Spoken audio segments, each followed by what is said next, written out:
ఆపితే ఏంటి, హెల్త్కి మంచిదా కాదా?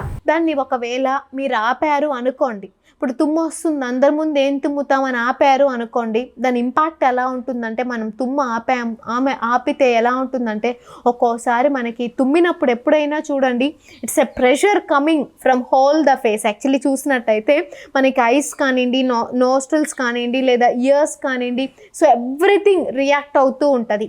సో ఎప్పుడైతే తుమ్ము ఆపేస్తామో ఒక్కసారిగా బ్లడ్ వెజల్స్, అంటే ఎక్కువగా మనకి ఐ బ్లడ్ వెజల్స్ కానివ్వండి, nostrils blood vessels, year blood vessels, ఇవన్నీ కూడా బర్స్ట్ అయ్యే ఛాన్స్ ఉంటుంది.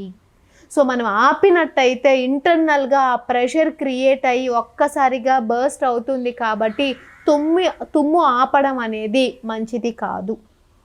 తుమ్ము గట్టిగా తుమ్ముతుంటారు చాలామంది, అసలు అది గుడ్డా బ్యాడా? ఇక్కడ ఏంటంటే తుమ్ము గట్టిగా తుమ్ముతున్నాము రీజన్ అంటే nasal passages blood vessels effect వల్ల మనం గట్టిగా తుమ్మాల్సి వస్తుంది. సో ఒక్కోసారి మనం గట్టిగా తుమ్మినప్పుడు నాసల్ ప్యాసేజ్ బ్లడ్ వెజల్స్ కూడా బర్స్ట్ అయ్యే ఛాన్స్ ఉంటుంది. సో ఇంటర్నలీ ప్రెషర్ క్రియేట్ అవ్వడం వలన ఆ బర్స్ట్నెస్ ఏదైతే గట్టిగా తుమ్ముతామో అది మనకి వస్తూ ఉంటుంది. So internally pressure in the nostrils lead, దాని ఎఫెక్టే గట్టిగా తుమ్మడానికి స్కోప్ ఉంటుంది. సో అలా గట్టిగా తుమ్మడం అనేది మంచిదా కాదా అనేది మనకి ఇంటర్నల్గా క్రియేట్ అయ్యే ప్రెషర్ని బట్టి డిపెండ్ అయ్యి ఉంటుంది. సో ఇదొకటి.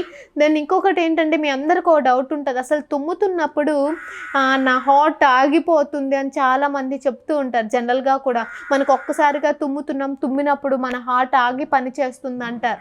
సో ఎంతవరకు అది నిజమా కాదా చూస్తాం. ఇప్పుడు తుమ్మినప్పుడు ఒక్కసారిగా మనకి ఇంట్రాథొరాసిక్ ప్రెషర్ పెరుగుతుంది. ఎప్పుడైతే ఇంట్రాథొరాసిక్ ప్రెషర్ పెరుగుతూ ఉంటుందో జనరల్గా కూడా ఒక్కసారిగా బ్లడ్ హార్ట్కి వెళ్ళాల్సిన బ్లడ్ ఏదైతే ఉందో ఆ ఫ్లో తగ్గుతుంది. ఎప్పుడైతే బ్లడ్ ఫ్లో తగ్గుతూ ఉంటుందో ఆటోమేటిక్గా మనకి హార్ట్ బీట్ అనేది స్లో అయిపోతుంది.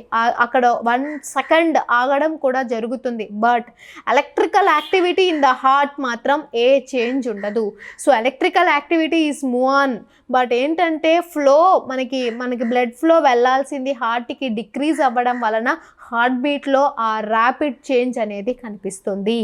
సో ఇలా మీరు తుమ్మడం అనేది మంచిదే, బట్ ఎక్కువ సార్లు తుమ్మడం అనేది సమ్ బాడీ వైరల్ ఇన్ఫెక్ట్ అయి ఉంటుంది కాబట్టి ఎక్కువ సార్లు తుమ్ముతాం. అలా అని తుమ్ముని ఎప్పుడూ కూడా ఆపుకోకండి, దాని ఇంపాక్ట్ బాడీలో మళ్ళీ మనకి వేరేలా కనిపిస్తుంది. కాబట్టి so take a precaution measure, అంటే ఏదో ఒక ప్రికాషనరీ మెజర్స్ తీసుకుంటూ మీకున్న ప్రాబ్లమ్ని తగ్గించుకోండి. బట్ తుమ్ము ఆపడం అనేది మాత్రం చెయ్యొద్దు.